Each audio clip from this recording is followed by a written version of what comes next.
Against my wishes, you've all been given a second chance. So if you blow it, you will all be in summer school. So let's jump in talking about the class. Obviously, it's inspired by the Breakfast Club, as we know. Back then, you were one of the rebellious kids, one of the members of the Breakfast Club. Here, you're on the flip side. You're the authority figure. What was that transition like for you to be in that position? Well, it was a lot of fun. I couldn't help but think of my good friend, Paul Gleason, the late, great Paul, and he was a great guy. He really had a great sense of humor. There was a couple little nods to him, but one of the things that was great about working with John Hughes is that he would let us improv and he would let us come up with stuff and add things. So when I think back of Paul's contribution to the Breakfast Club, he was great. I mean, he was obviously the hard ass, teacher and Vernon, but he had great moments of comedy and levity too. You mess with the bull, you get the horns, that kind of thing came from Paul, little touches like that. So it's really fun. And I think with the class, it took me really by surprise. This is a really talented writer-director out of Chicago named Mickey Solozzi. He wrote a great script. And we started talking about 2 years ago, and we decided to join forces and co-produce the film with our respective companies. And, he did a great job, and as did our cast. We have a phenomenal young cast of actors that really fleshed out these roles. It's a reimagining. It's not a remake of the film, so it's an all original script. But I think what he did beautiful is he took the structure of the Breakfast Club and what worked and created an all new story. And so we have 6 kids this time. Debbie Gibson, who's awesome in the film and is a great lady, she plays the drama teacher, and she gives them their task on this retake of this exam that they have to come in for. The task is to present themselves, with a character and kind of share some truths about their lives. And so that's the setup for it. And then all the walls start coming down, I think all the kids in the story itself, it's really interesting. There's a lot of real world issues that really transcend, to use a word you brought up, the Breakfast Club, because look, there were some hardcore cutting themes and issues in that film. But with the class, we take it really a step further. And there's another thing too. There's an interesting character turn for both Debbie and I don't want to give away too much of the film, but I think by the end of the class, you realize that the kids have a powerful effect on him and Debbie's character, and basically kind of humanizes them both. You mentioned Spock undergoes an evolution during the course of the film. It's interesting. There's one big scene with you and Debbie where he throws out words about safe space and, we're coddling these kids and all that. So I wonder how you think that contributes to that debate. We're having that debate certainly in the educational system right now. How did you feel about that scene and how it speaks to what's happening in the real world? That's a great point, Ethan. No, you really nailed it, because you're right. It's a different world for kids, for educators, for all us so-called adults.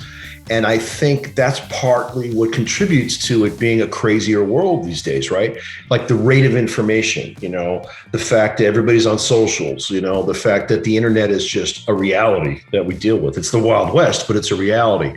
But as you're right, as it affects the educational system, it's a different world there too. When you compare the way you interacted with your Breakfast Club stars at the time versus the way they interacted now, what are the differences you see between your age and the new age? Well, I joke about it because when we were doing the Breakfast Club all those years ago, I think we were staying at a Hilton near O'Hare Airport, right?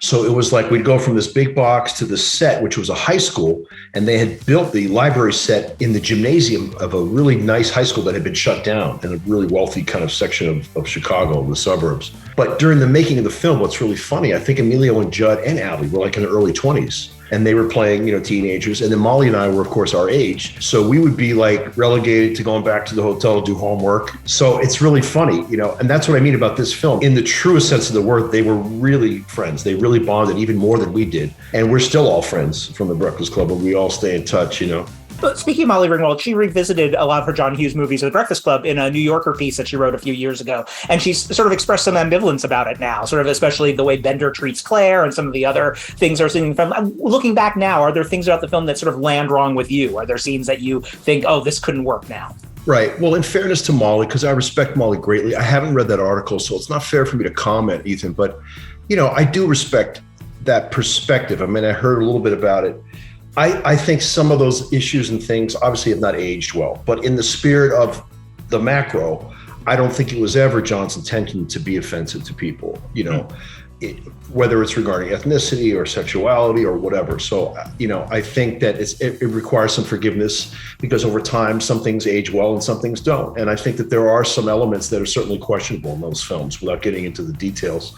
But I also think in the spirit of comedy and good humor, what he was trying to do intentionally, I think it's worth appreciating the overall effect, because really the joy that he was trying to bring is more important, I feel. And I also feel that there's a paradigm to John's work that I've had a long time to think about, that all of the characters, despite their awkwardness and their foibles and their vulnerabilities, they all kind of wind up a little better off than they started. Watching again recently, I've forgotten how powerful your moment is where Brian talks about bringing the gun to school.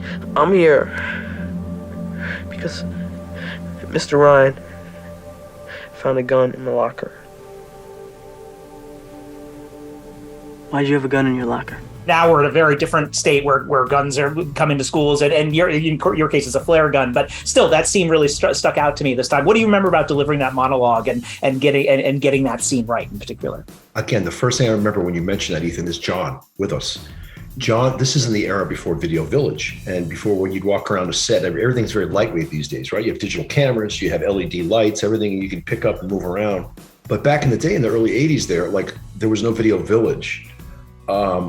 So John would, we'd have a monitor and he could work from that, but he often liked to sit right with us. So he was often right next to the camera. You'd see the camera operator, the focus puller, the first AC, and John, and he would sit there right with us. So that's my first memory, in all those intense scenes when we're all battling and we're sitting in the back of the library. John would literally sit right there off camera, and he would laugh through the take with you or cry through the take with you, depending on the emotion of the scene.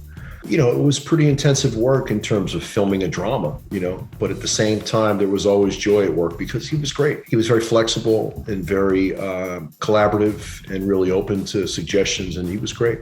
The big question at the end of the Breakfast Club that's never really resolved is, do these kids become friends when they see each other on Monday? Is that a friendship that just, what do you think all these years later? Do you think they did talk to each other again, or was it just a moment in time and it never... Well, again, another really interesting twist on John's part, right? He makes it, he kind of opens it up at the end there and kind of leaves it to the audience to decide. I certainly would hope that they do, in both cases, that the original group all the years ago, that they would reunite and back each other up come Monday. I would hope so. And the same kind of open-ended question is left with us here in this film. That's an interesting testament. I like filmmakers who have the intelligence to present material and leave it up to the audience. I certainly hope that they did stay friends.